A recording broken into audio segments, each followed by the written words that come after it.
The heat hits Yixian at 3 a.m. on a Tuesday, 5 years to the day since Seo Jaehwan walked out of his life without a word. His body betrays him in the cramped Busan apartment. Expired suppressants scattered uselessly across the bathroom counter, his scent blooming thick and sweet in the stale air. Through the haze of fever and biological desperation, he hears Junseo's voice, sharp with a 5-year-old's panic. "Appa, Miho won't stop crying. Appa, please." Yixian forces his eyes open to see his son standing in the doorway, all alpha already, even at 5. Those eyes. God, those eyes. Dark and intense, and so achingly familiar it steals what little breath Yixian has left. Junseo has his father's face, his father's commanding presence, his father's way of standing like he owns every room he enters. Behind him, Miho burns with fever on the worn couch. The intro reveals what Yixian has hidden for 5 years. He is not just a struggling single Omega working 3 jobs to survive. He is a fugitive from a mate bond that should have been forever, from an alpha who chose his empire over their future, from a love that was supposed to be written in biology itself. This contrast, an Omega in heat, vulnerable and desperate, children sick and scared, while somewhere in Seoul the most dangerous alpha in South Korea still wears Yixian's bite mark on his neck, creates a tension that thrums like a warning. The past doesn't stay buried, and Seo Jaehwan never stops searching for what belongs to him. Before I tell you what happens next, subscribe to Starry-Eyed Lovers, and tell me where you're watching from.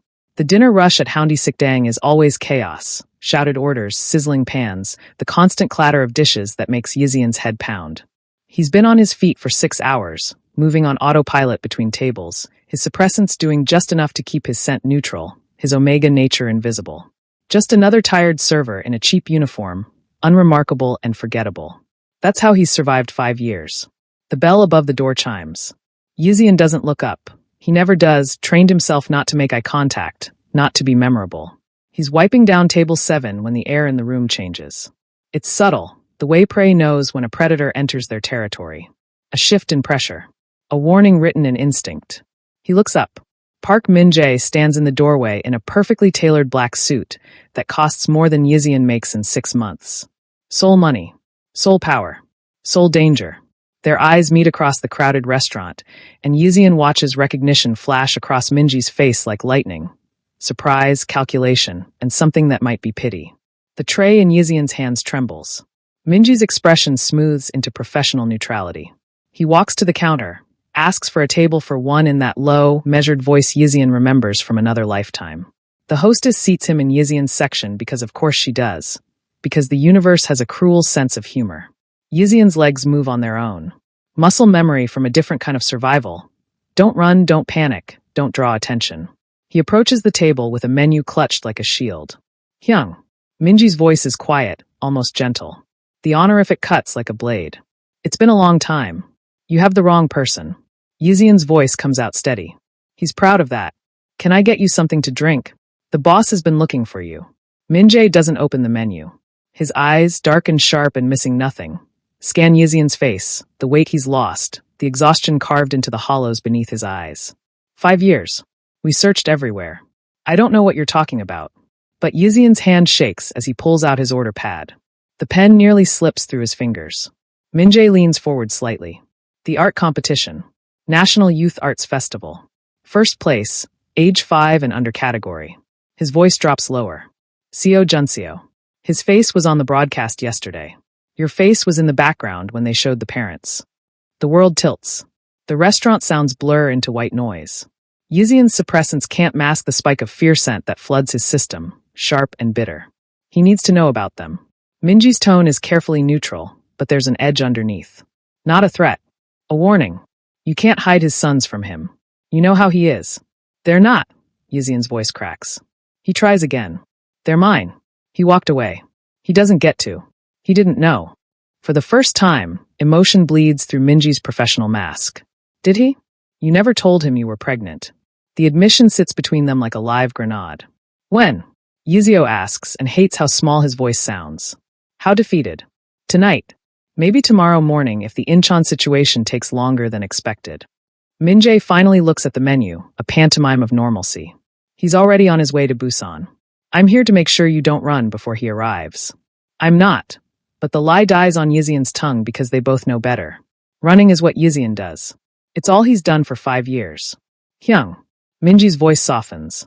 Those boys deserve to know their father. And he pauses, choosing his words carefully. He's not the same man you left. The things he's done trying to find you. He shakes his head. Just don't run.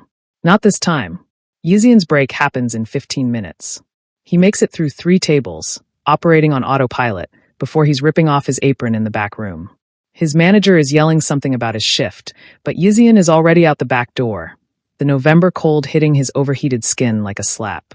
The bus ride home takes 23 minutes. Each one feels like an eternity. His mind races. The art competition, he'd been so proud when Junseo won, had let himself enjoy the moment, hadn't thought about the cameras, the broadcast, the facial recognition software that Jaewon's organization probably runs on every major network. One moment of letting his guard down, and 5 years of hiding unravels. The apartment is exactly as he left it this morning. Cheap. Small. Safe. Mrs. Kim from next door is watching the boys. She waves as Yizian rushes past, says something about Junseo's drawing being beautiful. Yizian manages a smile that feels like it might crack his face. Inside, the twins are on the floor with crayons. Junseo looks up with those devastating eyes, and Yizian's heart breaks all over again. Appa, you're home early. Pack your things. Yizian is already pulling their emergency bag from the closet. The one he's kept ready for 5 years, the one he prays they'll never need. We're going on an adventure. Where? Miho asks, already excited. Yizian doesn't have an answer. He has $3,000 in savings, no car, and nowhere to go that Jaehwan won't find him. Seoul is out. Jeju is too obvious. Maybe Gangneung? Sokcho. Who is he kidding? Jaehwan owns half of South Korea. There is nowhere far enough. He packs anyway, because movement is better than paralysis. Clothes, documents, the twins' favorite toys. His hands are shaking so badly he can barely zip the bag. The suppressants in the bathroom. He shoves them in his pocket, knowing they're almost gone, knowing he can't afford more. Junseo appears in the doorway, too perceptive for 5. Appa, why are you scared? I'm not, but he can't finish the lie. He kneels, pulling both boys close, breathing in their sweet alpha pup scent. They smell like milk and crayons and everything innocent that Yizian tried to protect them from. Someone is coming, Yizian whispers against Junseo's hair. Someone from before you were born. Is he bad? Miho's voice is small. Yizian closes his eyes. I don't know anymore. The bag sits by the door. Packed and ready. Useless. Outside, Busan continues its evening rhythm, oblivious, indifferent. And somewhere between here and Seoul, Seo Jaehwan is coming to collect what was always his. Yizian doesn't sleep. He sits on the couch with the emergency bag at his feet, watching the door like it might explode inward at any moment. The twins are finally asleep in the bedroom. It took 3 stories and Junseo's suspicious questions about why they weren't leaving yet before exhaustion claimed them both. The knock comes at 2 a.m. 3 measured raps that somehow sound like a command. Yizian's suppressants have worn off. He can smell his own fierce scent saturating the small apartment, bitter and sharp. His hands shake as he approaches the door, and he hates himself for the weakness. 5 years of running, of surviving, of building a life from nothing, and it all crumbles at the sound of knuckles on cheap wood. He knows who it is before he looks through the peephole. Seo Jaehwan stands in the hallway like a king surveying conquered territory. The security light casts harsh shadows across his face, but even through the distortion of the peephole lens, Yizian can see how he's changed. Harder. Sharper. The boyish edges that used to soften his features have been carved away by 5 years of violence and power. His suit is black and expensive, his hair shorter than Yizian remembers. There's a scar now, thin and pale, cutting through his left eyebrow. He looks like exactly what he is, the most dangerous man in Seoul. Yizian's body betrays him. Even through fear, even through 5 years of absence, his omega biology recognizes its alpha. His mate. The bond they share hums to life like a live wire, and Yizian has to grip the doorframe to stay upright. Another knock. Softer this time. I know you're there. I can smell you. The words are a knife between Yizian's ribs. Of course Jaehwan can smell him. Their bond works both ways, and Yizian's suppressants are gone. He's broadcasting his presence like a beacon. He opens the door because there's no other choice. There never was. They stare at each other across the threshold. 5 years compressed into a single breath. Jaehwan's eyes, dark and intense and exactly like Junseo's, rake over Yizian with an intensity that feels physical. Taking inventory. Cataloging damage. You look. Jaehwan's voice is rougher than Yizian remembers, whiskey smooth turned gravel. Christ, Yizian. What did you do to yourself? Yizian knows what he sees. The weight loss that's made his frame almost skeletal. The exhaustion carved into his face. The cheap clothes and cheaper apartment, and the desperation that clings to him like a second skin. He's 28 but looks 40, worn down by poverty and fear and the constant, gnawing anxiety of being hunted. Survived, Yizian says, and his voice comes out stronger than he feels. Without you. Something flickers in Jaehwan's expression. Pain, maybe. Or anger. It's hard to tell through the iron control he wears like armor. Can I come in? It's phrased like a question, but they both know it's not. Yizian steps back. Jaehwan enters, and the apartment seems to shrink around his presence. He's bigger than Yizian remembers. Not taller, but broader, carrying muscle and power in a way that makes the space feel claustrophobic. His scent floods the room, cedar and smoke, and something darker. Alpha. Mate. Danger. Yizian's knees nearly buckle. Jaehwan's eyes find the emergency bag by the door. His jaw tightens. Were you going to run again? What do you think? I think. But Jaehwan cuts himself off as his gaze sweeps the apartment. Taking in the cramped kitchen, the patched couch, the children's drawings taped to the walls. His whole body goes still when he sees the 2 small pairs of shoes by the door. Child-sized. Identical. Where are they? His voice has gone dangerously soft. Sleeping. And they're going to stay that way. Yizian moves between Jaehwan and the bedroom door. You don't get to just. The bedroom door opens. Junseo stands there in his 2 small pajamas, dark hair sleep must, eyes alert in a way that's too knowing for 5. Behind him, Miho rubs his eyes, confused and half asleep. The world stops. Jaehwan stares at his sons like he's seeing ghosts. His face, usually so controlled, so unreadable, cracks open with something raw and devastating. He takes 1 step forward, then stops himself, hands clenching into fists at his sides. Junseo's head tilts, studying the stranger in their apartment.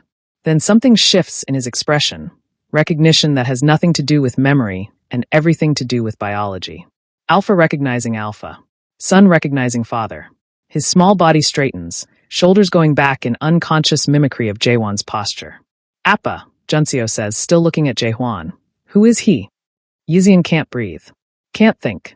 The question hangs in the air like a guillotine blade.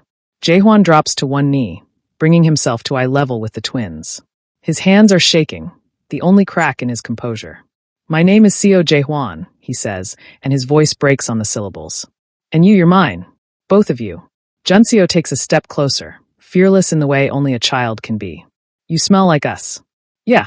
Jaehwan's laugh is wet, almost wounded. Yeah, I do. Miho is crying now, overwhelmed and scared, reaching for Yizian. Yizian scoops him up automatically, feels his son's tears soaking into his shirt. But Junseo remains standing in front of Jaehwan, studying him with those devastating eyes. You're our father, Junseo says. Not a question. A statement of fact delivered with alpha certainty. Yes. Where were you? The question, so simple, so childish, so completely devastating, breaks something in Jaehwan's expression. He looks at Yizian over Junseo's head, and for the first time since walking through the door, his control shatters completely. You were pregnant. His voice is ragged, each word dragged from somewhere deep and bleeding. You were carrying my sons, and I. He can't finish the sentence. The words die in his throat, choked by 5 years of searching, of not knowing, of walking away from the Omega who was pregnant with his children. The silence that follows is devastating. Miho has stopped crying, watching with wide eyes. Junseo hasn't moved, still standing between his father and his Appa, a bridge across 5 years of absence. I didn't know, Jaehwan finally manages. I swear to God, Yizian, I didn't know. You didn't ask. Yizian's voice is hollow. You just left. I know. Jaehwan's hands are still shaking. I know, and he stops again, jaw working. I can't undo it. But I'm here now. 5 years too late. I know that too. Jaehwan rises slowly, carefully, like sudden movement might shatter the fragile moment. But they're mine. Our sons. And I'm not walking away again. Not ever. The promise hangs in the air between them, heavy with everything unsaid. Outside, Busan sleeps. Inside this cramped apartment, a family that was torn apart 5 years ago faces each other across an impossible divide. Junseo reaches out and takes Jaehwan's hand. His small fingers wrap around his father's, and the bond, blood to blood, alpha to alpha, clicks into place with an almost audible sound. Okay, Junseo says simply. You can stay. And Yizian realizes with cold, creeping certainty that the choice was never his to make. The twins finally settle back to sleep near 3 a.m., Junseo's hand still wrapped around one of Jaewon's fingers, even as unconsciousness claims him. Extracting himself takes careful maneuvering, and Yizian watches from the doorway as the most dangerous alpha in South Korea gently, so carefully, tucks a worn blanket around his sons. They're sons. The thought still doesn't feel real. When Jaehwan emerges from the bedroom, his expression has shifted back to that controlled neutrality, but something in his eyes remains raw. Exposed. He follows Yizian into the kitchen without a word, and the small space, barely large enough for one person to cook comfortably, becomes suffocating with both of them in it. Yizian's suppressants are completely gone from his system now. His scent floods the kitchen, and he can see Jaewon's nostrils flare, see the way his pupils dilate. The mate bond between them thrums like a second heartbeat, 5 years of dormancy awakening all at once. Don't, Yizian warns, though he's not sure what he's warning against. Don't come closer. Don't look at me like that. Don't make this harder than it already is. Jaehwan stops, hands loose at his sides. Waiting. It's the stillness of a predator giving prey the illusion of safety. You walked away. The words burst from Yizian like a wound finally rupturing. 5 years of silence, of swallowing pain, of surviving instead of living. All of it comes pouring out. No explanation. No goodbye. Just silence. I woke up and you were gone. Your clothes, your scent, everything. Like you'd never existed. Yizian. I was 3 months pregnant. His voice cracks, and he hates it, hates the weakness, hates that even now, even after everything, this man can reduce him to shaking pieces. 3 months. And you knew something was different. I could smell it on you. The way you looked at me those last few weeks. You knew, and you still left. I didn't know about the pregnancy. Jaewon's voice is low, careful. I swear to God, if I had known. But you knew something. Yizian's hands grip the counter behind him, needing something solid to anchor to. You could smell the changes in my scent. You were pulling away already. So what was it? Did you get bored? Find someone else? Decide I wasn't worth the trouble. The mate bond pulses between them, painful and insistent. Yizian's Omega biology screams at him to submit, to go to his alpha, to seek comfort in arms that abandoned him. He grips the counter harder, knuckles going white.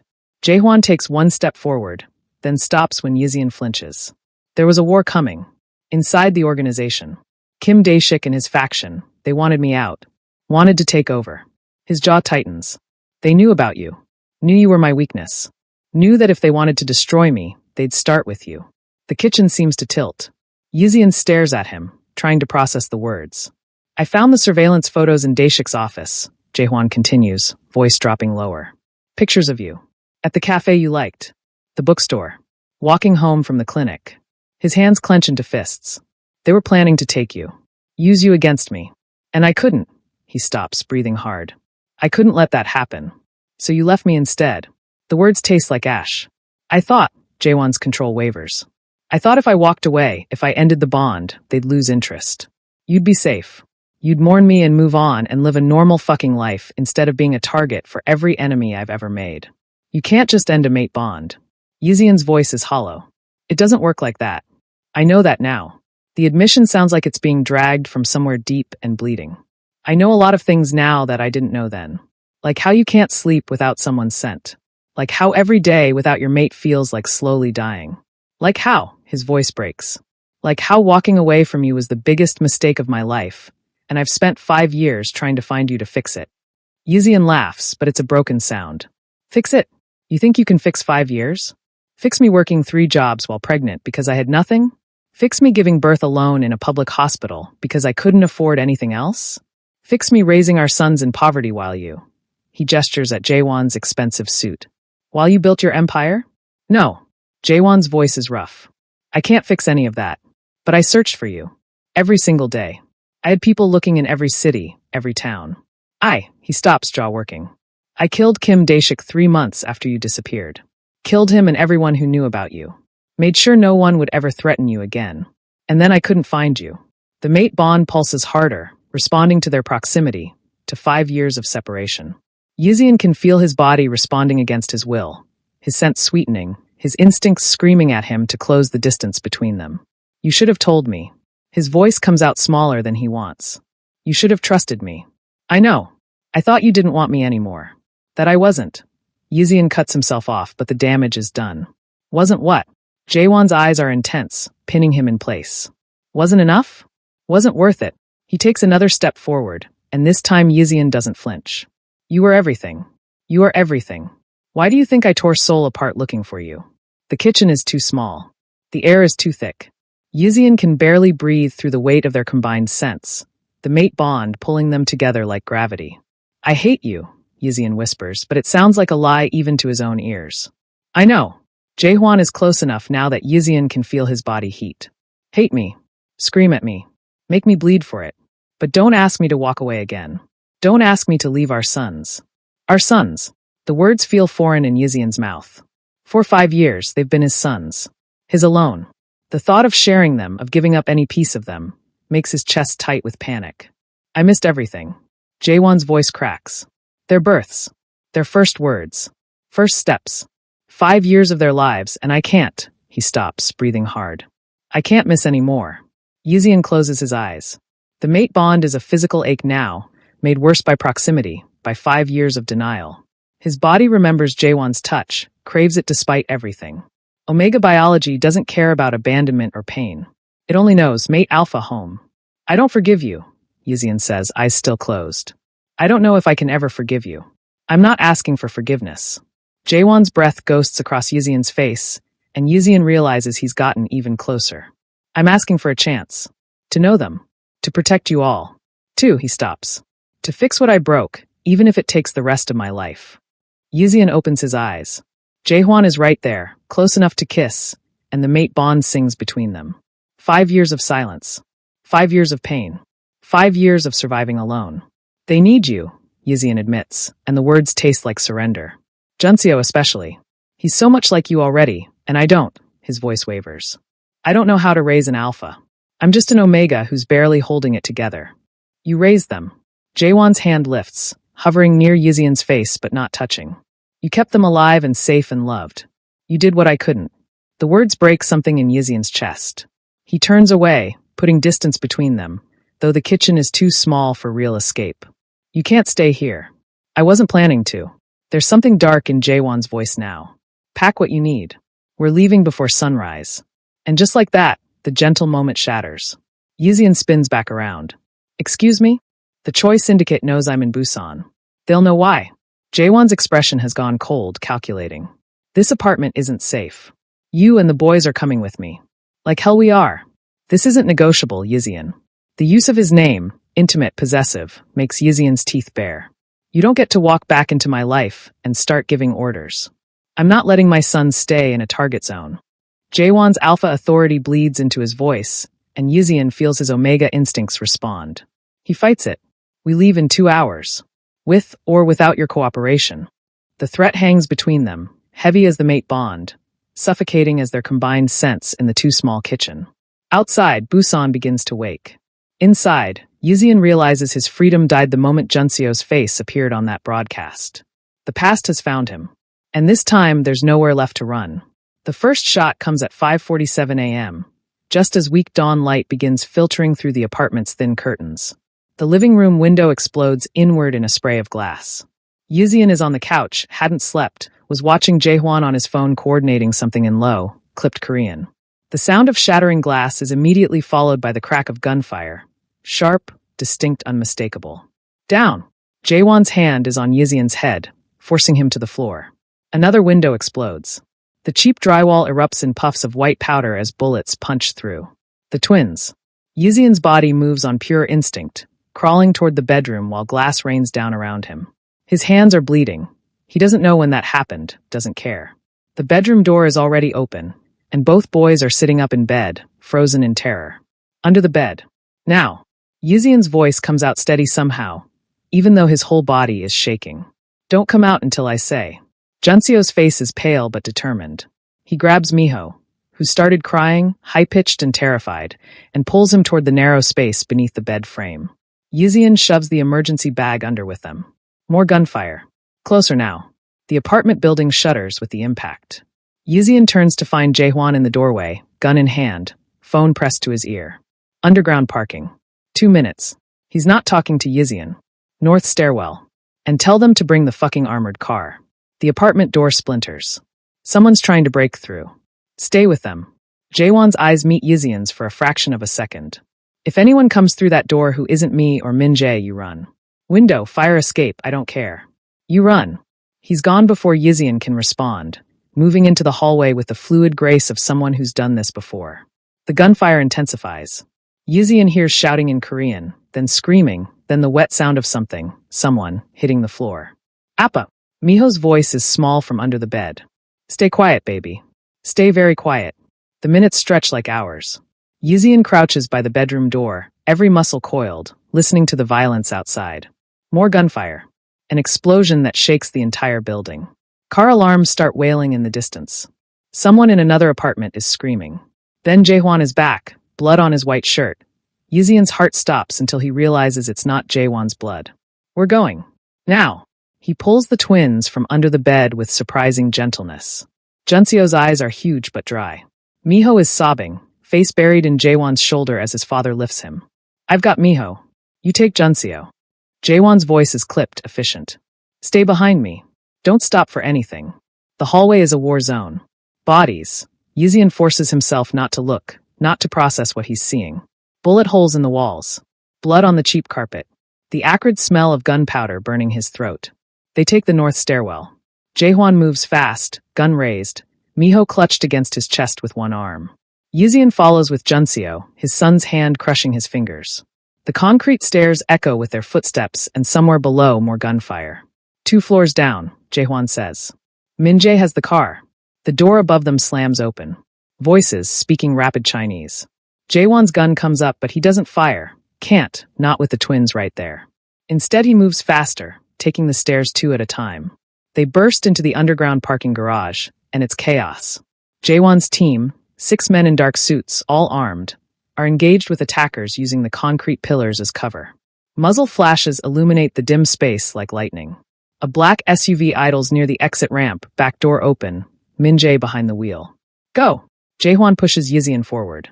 Run! Yizian runs. Junseo's weight in his arms, his own breath ragged. The sound of bullets hitting concrete like thunder. 20 meters to the car. 15. 10. The rain starts, sudden and violent, November cold slicking the pavement. Yizian's shoes slip, but he doesn't fall, can't fall, has to reach the car. Behind them, Jaehwan is providing cover fire, backing toward the SUV. His team is falling back too, organized chaos, train movements. 5 meters. The shot comes from somewhere to the right. Yizian hears it, feels the air displacement as it passes too close. Then Jaehwan is there, body slamming into Yizian's back, arms coming around him and Junseo, forcing them down. The second shot hits Jaehwan. Yizian feels the impact through Jaehwan's body pressed against his. The jerk, the sound of breath punching out. Warm liquid spatters across Yizian's neck. Blood. Jaehwan's blood, stark against the rain-slicked pavement as they hit the ground. No, Yizian's voice is raw. Jaehwan's weight is crushing him, Junseo crying underneath them both. Jaehwan, move. Jaehwan's voice is strained but steady. He's pushing up, dragging Yizian with him. His left arm hangs useless, blood soaking through his shirt, dripping onto the concrete. Car. Now. Min Jae appears, grabbing Junseo from Yizian's arms. Someone else takes Miho from Jaehwan. Strong hands push Yizian into the SUV's back seat. Junseo lands in his lap. Miho is pressed against his side. Then Jaehwan is there too, climbing in despite the blood, despite his useless arm. Drive. His voice is steady even as he's bleeding. Don't stop for anything. The SUV peels out. More gunfire, bullets punching through the rear window, safety glass spiderwebbing but holding. Yizian throws himself over the twins, making his body a shield. Jaehwan is doing the same from the other side, bracketing them in. The vehicle lurches up the exit ramp and onto the street. Dawn is breaking over Busan, gray light through rain clouds. The SUV weaves through morning traffic at speeds that make Yizian's stomach lurch. Miho is screaming now, pure terror, and Yizian can't comfort him because he's shaking too hard himself. Jaehwan's blood is everywhere. On the leather seats. On Yizian's clothes. Soaking through the makeshift pressure bandage one of his men is applying from the front seat. His face has gone pale, jaw clenched against pain. You're shot. Yizian's voice sounds distant to his own ears. Shock. He's going into shock. Your shoulder. Through and through. Jaehwan's right hand finds Yizian's, squeezes. I'm fine. He's not fine. There's too much blood. But his eyes are alert, tracking their route, and he's already on his phone again, coordinating their next move with that same clipped efficiency. The city blurs past. The SUV takes turns too fast, runs red lights, drives on the wrong side of the road. Yizian loses track of time. Could be minutes. Could be hours. Everything narrows down to Miho's screaming, Junseo's silent tears, and the slick warmth of Jaewon's blood under his fingers. Where are we going? Yizian finally asks. Jaewon's eyes meet his, dark and intense even through the pain. Somewhere they can't follow. Somewhere safe. But Yizian is beginning to understand there is no safe. Not anymore. Not when you're carrying the children of Seoul's most dangerous alpha. Not when people want you dead just for existing. The rain pounds against the roof. The SUV's engine roars. And somewhere behind them, Busan holds the ruins of the life Yizian spent 5 years building. Gone. All of it. In less than 20 minutes. Junseo shifts in his lap, small hand reaching for his father. Appa's bleeding. I know, baby. Will he die? The question, so simple, so devastating, makes Yizian's breath catch. He looks at Jaehwan, sees the grim set of his mouth, the determination in his eyes despite the blood loss. No, Jaehwan answers before Yizian can. His hand squeezes Yizian's harder. I'm not going anywhere. Not again. The promise hangs in the air between them, heavy with everything unsaid. Outside, the rain continues. Inside this blood-stained SUV, a fractured family holds on to each other and hopes it's enough. Before I tell you what happens next, subscribe to Starry-Eyed Lovers and tell me where you're watching from. The compound appears through the rain like something from a different world. High stone walls, steel gates that slide open silently, guard towers with men whose rifles track their approach. The SUV climbs for another 10 minutes after passing through security, winding up a private road carved into the Buchan Mountains. Trees press close on either side, dense enough to hide an army. When the main house comes into view, Yizian's breath catches despite everything. It's not a house. It's a fortress disguised as modern architecture. 3 stories of steel, glass, and stone that somehow manages to look both beautiful and impenetrable. Floor-to-ceiling windows that Yizian instinctively knows are bulletproof. Clean lines and expensive materials. The kind of place that costs more than Yizian will make in 10 lifetimes. The SUV stops under a covered portico. Men in dark suits materialize immediately, not threatening but present. Watching. One of them opens Yizian's door, and the formal bow he receives makes his skin crawl. Welcome home, ma'am. Ma'am. Not sir. They know what he is. What he is to Jaehwan. Jaehwan is already out, moving despite the blood loss, despite the makeshift bandage on his shoulder. A woman in scrubs appears, Doctor, Yizian realizes, and tries to guide him inside. He shakes her off, reaches back into the SUV for Miho, who's finally stopped crying and gone silent with exhaustion. I'll see them settled first. His voice is strained but firm. Then you can dig the bullet out. The bullet went through. I know what the bullet did. Jaehwan's tone brooks no argument. He turns to Yizian, Miho secure in his good arm. Come on. Let's get them inside. The interior is exactly what Yizian expected. Expensive and cold. Marble floors. High ceilings. Art on the walls that probably costs more than his entire apartment building. Everything is pristine, designed, curated. It smells like money and power and absolutely nothing like a home. Junseo's hand tightens in Yizian's. His son is looking around with wide eyes, taking in the space, and Yizian can see him trying to process the disconnect. Hours ago, they were in a tiny apartment where heat was a luxury. Now they're in a palace. Mr. Seo. An older woman approaches, her bow more subtle but no less respectful. I've prepared the East Wing family suite. 3 bedrooms, private bath, everything the children might need. Thank you, Mrs. Cho. Jaehwan's voice has gone formal. This is Kong Yizian and our sons, Junseo and Miho. They're to be treated with the same respect you'd give me. Full access to the compound grounds, anything they need. Our sons. The words still sound surreal. Mrs. Cho's eyes flicker to Yizian, and something in her expression softens. Of course. It's an honor. She bows again, deeper this time. Welcome to the family, Kong SSI. Family. The word tastes like a lie. The East Wing suite is bigger than Yizian's entire apartment. 3 bedrooms connected by a shared living space, each room decorated in muted, expensive tones. There's a playroom already set up, new toys still in packages, art supplies, books. Someone prepared this. Someone knew children were coming. Miho perks up at the sight of the toys. Jaehwan sets him down gently, and within seconds both twins are exploring, their earlier terror forgotten in the way only children can manage. Miho finds a stuffed tiger bigger than he is. Junseo gravitates toward a tablet preloaded with games. Everything they need is here. Jaehwan is watching them, something raw and painful in his expression. Clothes in the closets sized correctly. Food preferences in the kitchen. Mrs. Cho will make sure. How did you know their sizes? Yizian's voice comes out flat. How long have you been planning this? Jaehwan's jaw tightens. Since yesterday. When I saw Junseo's face on that broadcast, I had people working through the night. Of course you did. Yizian looks around the room, seeing it clearly now. The cage. Beautiful and comfortable and absolutely inescapable. This is where you planned to keep us all along. This is where you'll be safe. Safe. The word is bitter. Is that what we're calling this? Appa, look.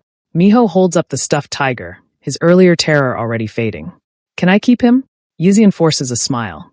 Yes, baby. He's yours. Jaehwan moves toward the door, his shirt still soaked with blood. I need to let the doctor work. Mrs. Cho will stay with you, help you get settled. If you need anything. What I need is to leave. The words hang in the air. Miho and Junseo have gone quiet, sensing the tension.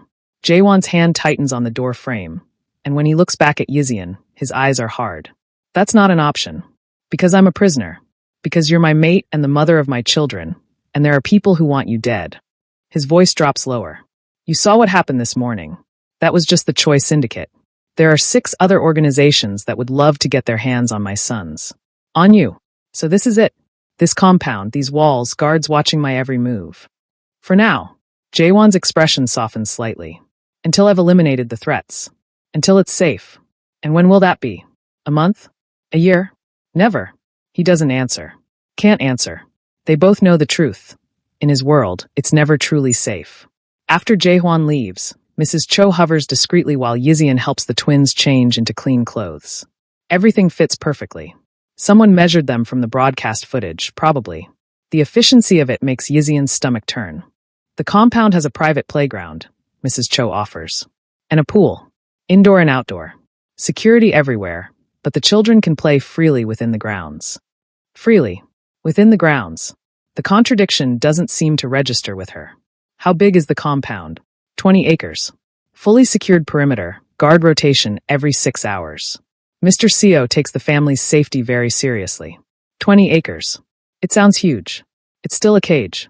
That evening, after the twins are fed and bathed and finally asleep in beds that probably cost more than everything Yizian owned, he stands at the massive window in his assigned bedroom. The glass is thick, slightly warped, bulletproof, just as he suspected. Rain streaks down the surface, distorting the lights of Seoul visible in the valley far below. Behind him, the room is a study in luxury. King bed with silk sheets. Private bathroom with heated floors. A walk-in closet already filled with clothes in his size. Everything he could possibly need except freedom. He presses his hand against the glass. It's cold despite the heated room. Immovable. Like everything else in this fortress. Somewhere in the compound, Jaehwan is being stitched up. His blood is probably still in the SUV, dried and brown against expensive leather. He took a bullet for Yizian today. For Junseo. Threw his body between them and danger without hesitation.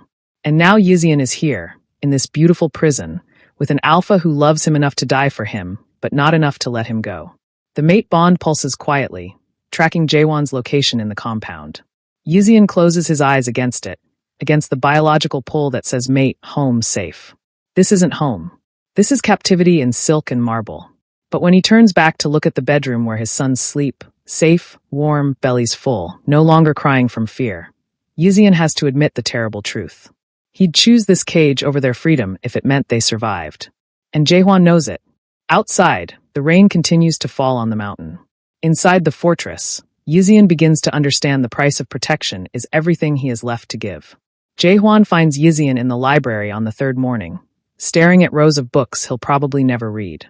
The shoulder wound has been stitched and bandaged properly, his arm in a discreet sling under his shirt. He moves carefully but without the strained weakness of 2 days ago. We need to talk. Not a question. Never a question with him. Yizian doesn't turn from the window. Below, in the compound's playground, the twins are running with the kind of wild energy that comes from feeling safe for the first time in days. Mrs. Cho watches from a bench, ever present, ever vigilant. About what? How long you plan to keep us here? What prison term you've decided on? About the future. Jaehwan moves closer, and Yizian can feel him without looking. The mate bond a constant hum of awareness. About what happens next. What happens next is you let us go. No. The single word lands like a death sentence.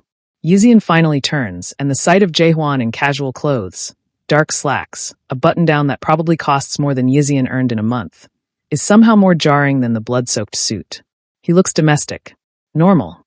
Except for the gun Yizian knows is holstered at his back and the cold calculation in his eyes. I want legal custody. Yizian's voice is steady, rehearsed. He's been preparing this conversation for 2 days. Full custody. Documented. Not some verbal promise you can revoke when it suits you. Jaehwan's expression doesn't change. Done. The easy agreement throws Yizian off balance. Financial independence.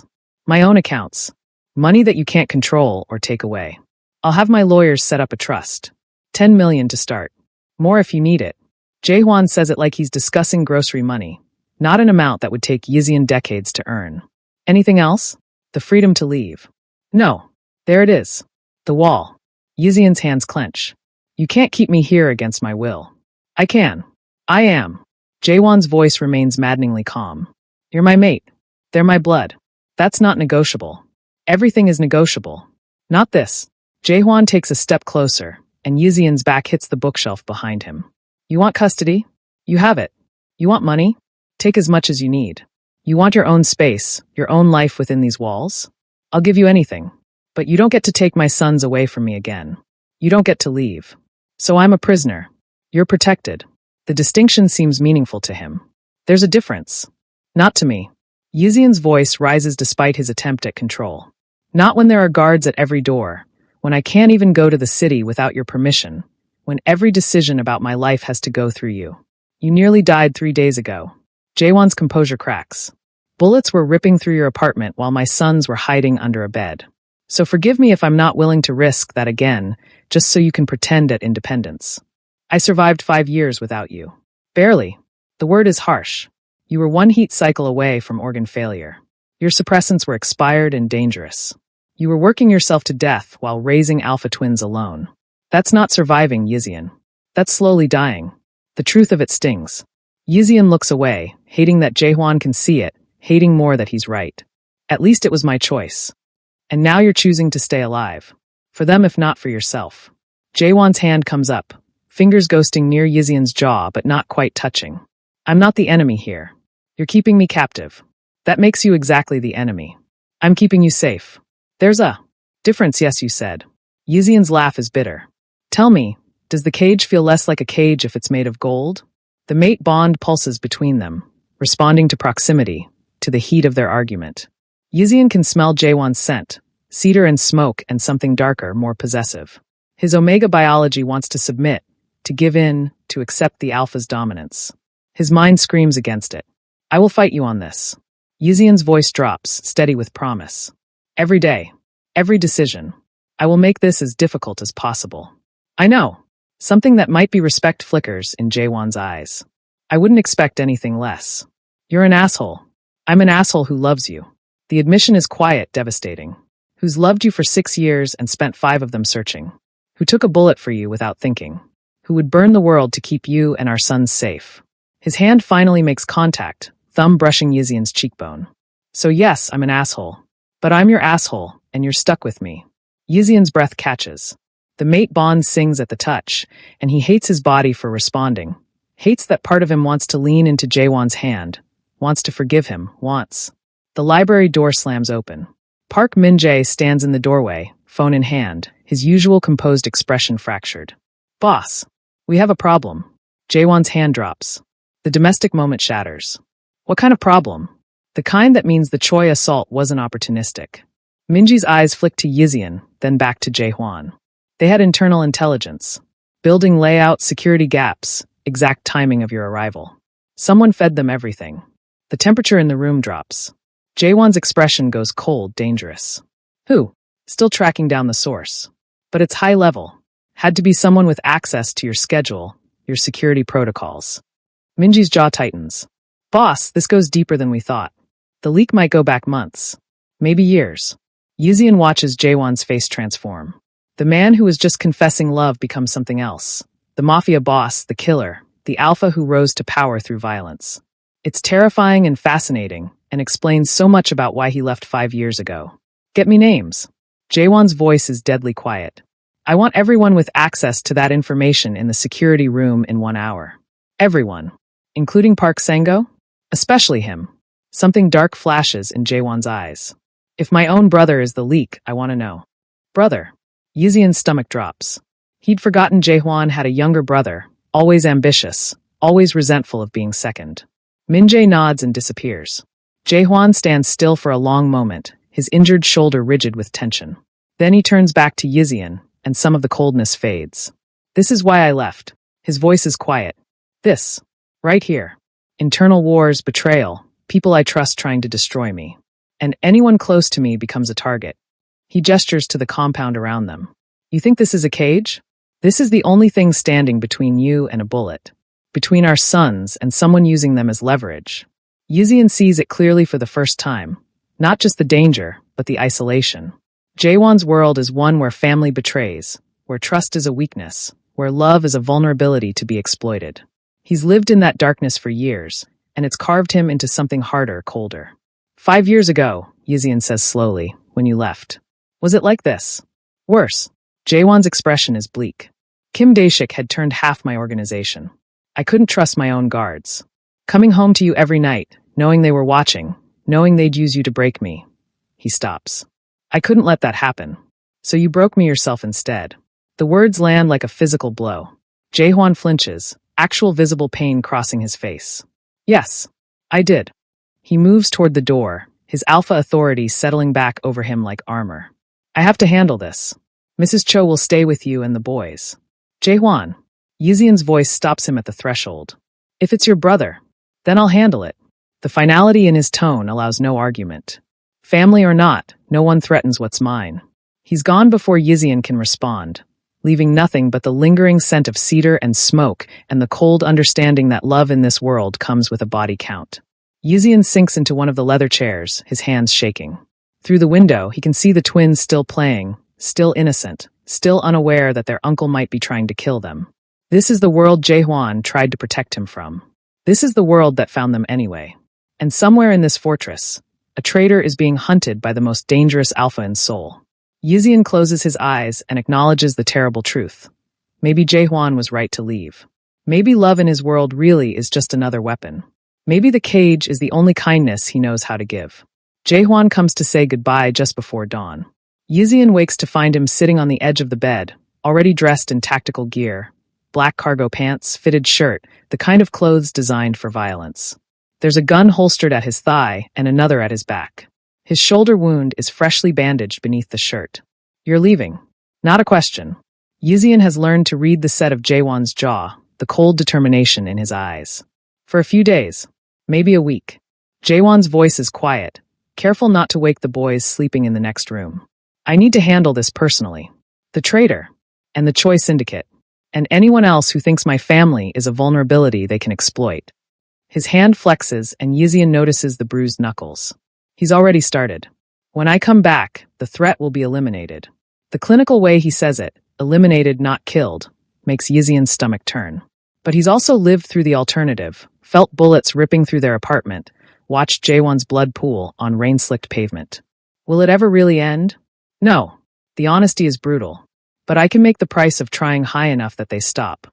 They sit in silence, the pre-dawn darkness pressing against the bulletproof windows. The mate bond hums between them, and Yizian can feel Jaewon's reluctance to leave warring with the necessity of it. I need to see them before I go. Jaewon stands, and the movement is stiff, painful. The shoulder wound is worse than he's letting on. The boys. Yizian follows him to the twins' bedroom. Junseo and Miho are tangled together in the massive bed, Miho clutching his stuffed tiger, Junseo's hand resting protectively on his brother's shoulder, even in sleep. They look so small, so innocent.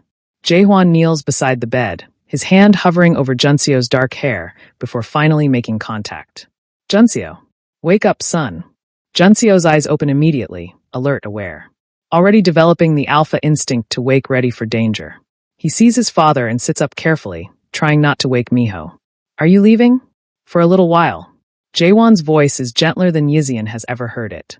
I need you to do something for me while I'm gone. What? Protect your brother. Protect your Appa. Jaewon's hand moves to cup Junseo's face, thumb brushing across his son's cheek. You're the oldest. You're alpha. That means when I'm not here, you're the man of the house. Can you do that? Junseo's spine straightens, his small shoulders going back. 5 years old, and already responding to the weight of expectation, the burden of alpha duty. I can do it. I know you can. Jaehwan pulls him into a careful hug, mindful of his injured shoulder. You're strong. Brave. Just like your Appa. Better than me. The last words come out rough, choked. Be better than me. When he pulls back, Yizian can see the sheen in his eyes. Jaehwan blinks it away, but not before Junseo sees it too. The moment of vulnerability cracks something in Yizian's chest, makes him remember the man Jaehwan was before the world carved him into a weapon. I'll be good, Junseo promises. I'll take care of them. I know.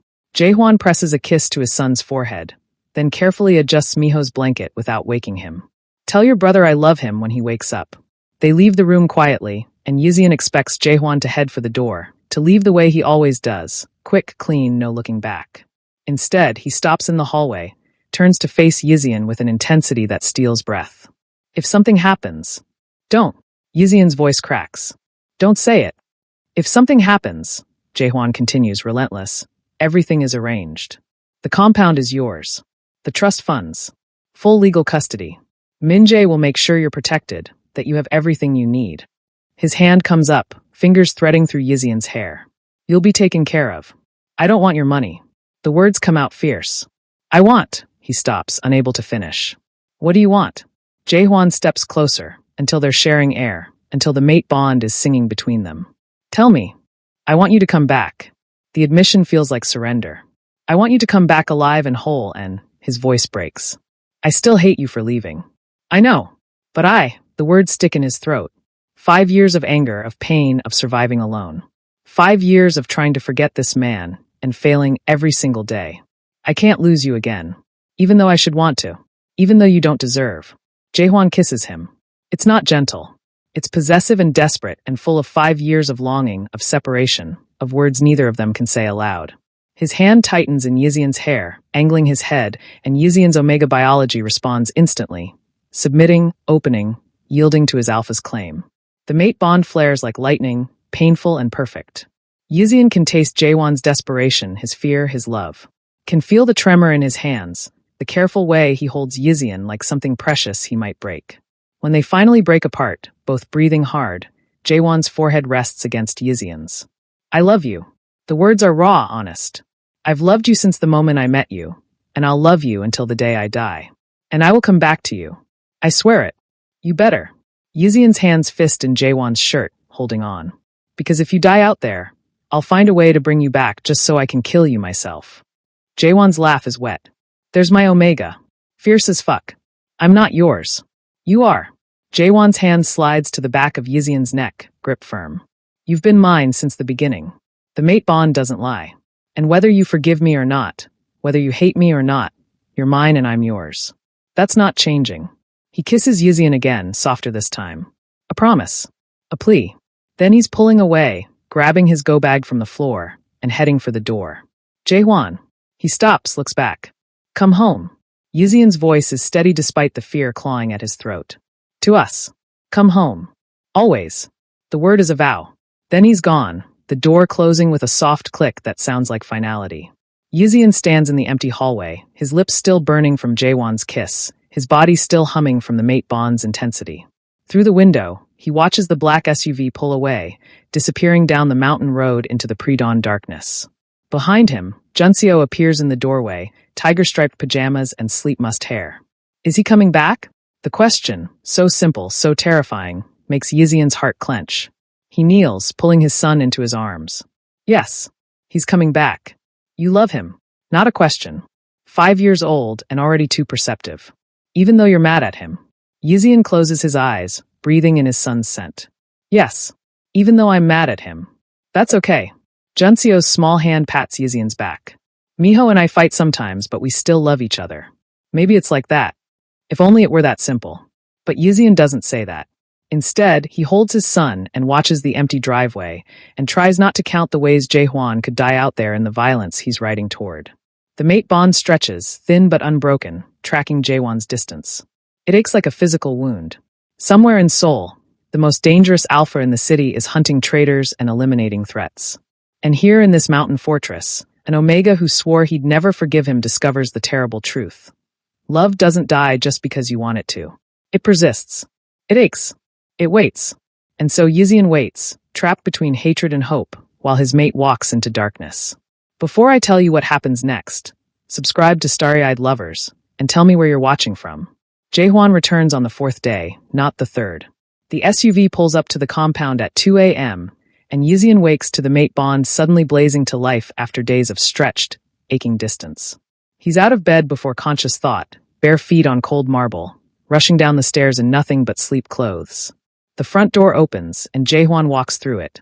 He's clean, showered somewhere, changed into fresh clothes. There's no blood on his hands, no visible wounds beyond the healing shoulder injury. But something is wrong. Yizian can see it immediately in the way Jaehwan moves, the set of his shoulders, the absolute emptiness in his eyes. He looks like a man who's just crawled out of hell and left pieces of himself behind. You're back. Yizian's voice sounds distant to his own ears.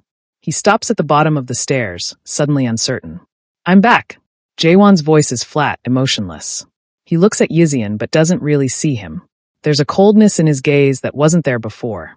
The look of someone who's done unspeakable things and can't quite find their way back to humanity. Are you hurt? No. The single word offers nothing. Jaehwan moves past him toward the stairs, and Yizian catches his arm. The mate bond pulses at the contact, but Jaehwan barely reacts. It's like touching a statue. What happened out there? What needed to happen? Jaehwan's eyes finally focus on him, and Yizian has to fight not to step back. It's done. The Choi Syndicate is gone. The traitor is eliminated. No one will threaten you or the boys again. The clinical delivery, eliminated not killed, makes Yizian's stomach turn. Who is it? The traitor? Does it matter? Something flickers in Jaehwan's expression. Pain, maybe. Or the ghost of it. He's dead now. He. Not they. A single person. Someone Jaehwan knew. Maybe someone he loved. Was it your brother? Jaehwan's jaw tightens, and that's answer enough. He pulls his arm from Yizian's grip and continues up the stairs. I need to sleep. We can talk tomorrow. But Yizian follows, because the man climbing these stairs isn't the alpha who left 4 days ago. That man had emotion, passion, desperation. This one is hollow, carved out, a weapon that's forgotten it was ever human. Jaehwan. Not now. The words are sharp. Please. Just not now. Yizian lets him go, watches him disappear into the master bedroom, and stands alone in the hallway with his heart pounding and the mate bond aching with something that feels like grief. Morning comes too bright. Yizian gets the twins fed and dressed, his movements automatic while his mind stays stuck on Jaehwan's empty eyes. Mrs. Cho hovers, knowing something is wrong but too professional to ask. Jaehwan emerges near noon, looking more human, but still carrying that coldness like a second skin. The twins are in the playroom, and he stops in the doorway, watching them with an expression Yizian can't read. Appa! Miho spots him first, abandoning his blocks to run over. You came back, but Junseo is slower to move. He's watching his father with those two knowing eyes, alpha instinct reading what Yizian can see but doesn't understand. When he finally approaches, it's with careful steps, like approaching a wounded animal. Did you win? Junseo asks. The question, so simple, so devastating, makes Jaehwan flinch. He kneels, bringing himself to eye level with his sons. Yes. I won. Good. Junseo's small hand reaches out, touches Jaehwan's face. You look sad. I'm not sad. But the lie is obvious. I'm just tired. You look like when Appa cried at night. Junseo's voice is matter of fact. When he thought we were sleeping. After the bad dreams. Yizian's breath catches. He didn't know Junseo had noticed. 5 years old, and already carrying the weight of his parents' pain. Jaehwan pulls both boys into his arms, and Yizian watches his careful control crack just slightly. I missed you. Both of you. His eyes find Yizian over their heads. All of you. Miho chatters about the new toys, about the pool, about everything he's discovered in the compound. But Junseo stays quiet, pressed against his father's chest, and Yizian realizes with cold certainty that his son understands. Understands what Jaehwan had to do. Understands the cost of keeping them safe. 5 years old, and already learning that love in this world is measured in violence. That evening, after the twins are asleep, Yizian finds Jaehwan on the 3rd-floor balcony, staring out at the darkness. The mountain air is cold, but Jaehwan doesn't seem to notice. It was Sango. Yizian says it as a statement, not a question. Jaehwan doesn't turn. My baby brother, 24 years old. I raised him after our father died. Paid for his education. Gave him everything. His hands gripped the railing. And he sold us out to the Choi Syndicate for what? Power. Money. The chance to be the boss instead of the boss's brother. I'm sorry. Don't be. The words are harsh. I'm not. He made his choice. I made mine. Did you? Yizian can't finish the question. Yes. Jaehwan's voice is flat. I did it myself. Looked him in the eyes and pulled the trigger. Because that's what you do to traitors. That's what you do to people who threaten your family. He finally turns, and the coldness is back. Does that frighten you? Knowing what I'm capable of? Yes. The honesty feels necessary. It terrifies me. Good. You should be afraid.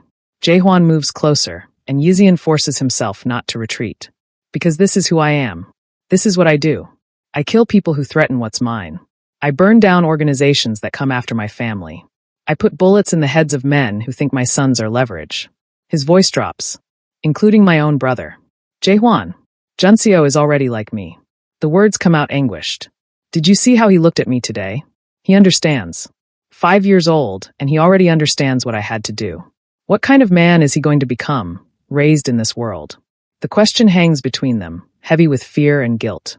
Yizian thinks of Junseo's careful approach, his lack of fear, his alpha instinct recognizing and accepting his father's violence. He doesn't have to be like you. But the words sound hollow even to Yizian. He's already like me. Jaehwan's expression is bleak. He is my blood, my instincts, my world. And Miho will follow whatever Junseo becomes. I've doomed them both. Then we leave. The words burst out desperately. We take them away from this. Find somewhere safe, somewhere normal. There is nowhere safe. Jaehwan's voice is hard. We tried that. It found you anyway. And it will keep finding you because they're my sons. Because you're my mate. Because in this world, love is weakness and family is vulnerability. He steps closer, cupping Yizian's face with hands that killed his brother 4 days ago. I'm a monster. I know that. I've made peace with it. But I'm your monster, and I will burn the world to ash to keep you three safe. The declaration should horrify him. Should make Yizian pull away. Should make him grab the twins and run. Instead, he finds himself leaning into Jaehwan's touch, seeking comfort in the arms of a killer. What have we become? Yizian's voice breaks. Survivors. Jaehwan's forehead rests against his. We've become survivors. And maybe that's all we can be. The mate bond pulses between them, tying Yizian to this man, to this life, to this violence. He thinks of his sons sleeping peacefully downstairs, safe behind bulletproof glass and armed guards. Safe because their father is a monster who will kill anyone who threatens them. I don't want this for them, Yizian whispers. Neither do I. Jaehwan's voice is raw with grief. But it's the only thing I know how to give. They stand together on the balcony, two broken people trying to protect their children from a world that's already marked them. Below, the compound's lights gleam like false stars. Beyond the walls, danger waits. And inside this fortress, a family tries to find peace in the spaces between violence. Teach them to be better than you, Yizian finally says. You told Junseo to be better than you. So teach them. Show them there's more to being alpha than killing. I don't know how. Then we'll figure it out. Yizian pulls back to look at Jaehwan's face, exhausted, haunted, but finally present. Together. Because I can't do this alone anymore, and you, his voice catches. You can't keep carrying this alone either. Something shifts in Jaehwan's expression. Not hope, exactly, but maybe the possibility of it. He pulls Yizian into his arms, careful of his healing shoulder, and holds on like a drowning man finding shore. I killed my brother for you. The confession is whispered against Yizian's hair. For them. And I'd do it again. I know. And the terrible thing is, Yizian does know. Understands it. Maybe even accepts it. Just come back to us when you do. Don't lose yourself in the darkness. Too late for that. Then let us be your light. The words feel presumptuous, impossible. But Yizian says them anyway. Let us remind you that you're human. That you're more than the violence. Jaehwan's grip tightens. The mate bond settles between them. No longer aching but thrumming with something that might be peace. It's not forgiveness. Not yet. But it's understanding. Acceptance.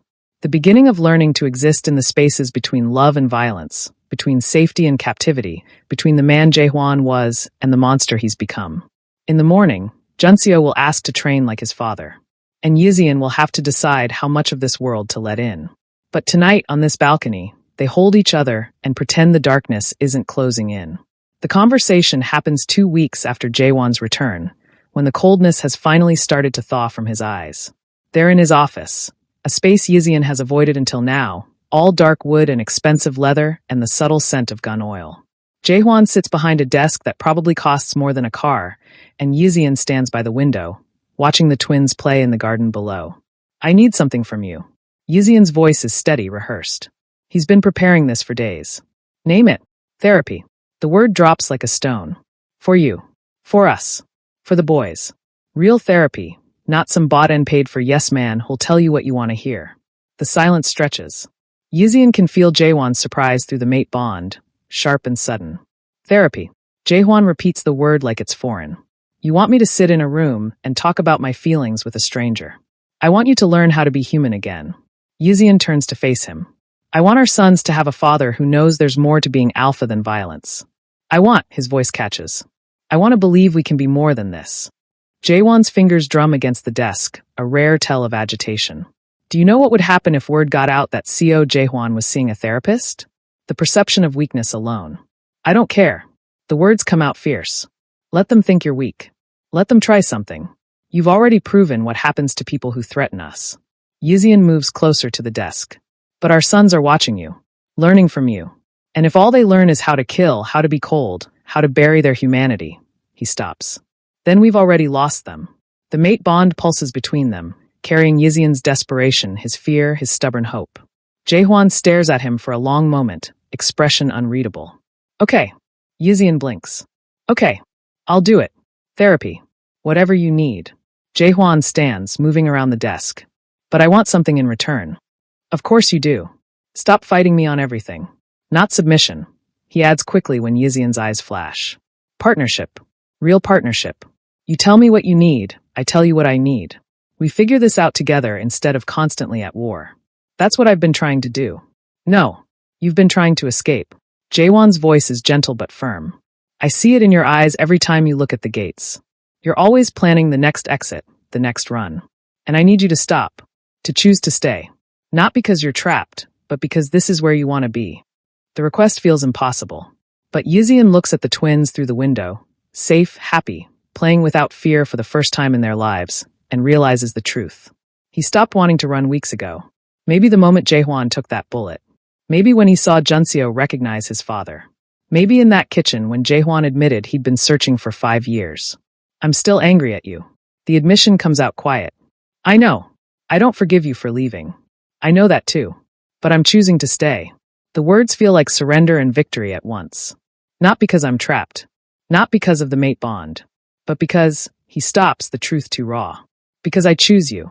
Us. This broken, impossible thing we're trying to build. Jaehwan's control cracks. He pulls Yizian into his arms, careful and desperate, and the mate bond sings between them with something that feels like coming home. I'll do better. I swear it. The therapy, the normalcy for the boys, all of it. Whatever it takes. Legal protections too. Real ones. Documentation that if something happens to you, we're provided for but not owned by your organization. Already done. Min-jae filed everything last week. And the boys get to choose. Yizian pulls back to look at Jaehwan's face. When they're older, if they want out of this life, you let them go. You don't force them into the organization just because they're your blood. The request costs Jaehwan. Yizian can see it in the tightness around his eyes, the way his jaw works. But finally, he nods. If they want out, they get out. I'll make sure they have the choice I never did.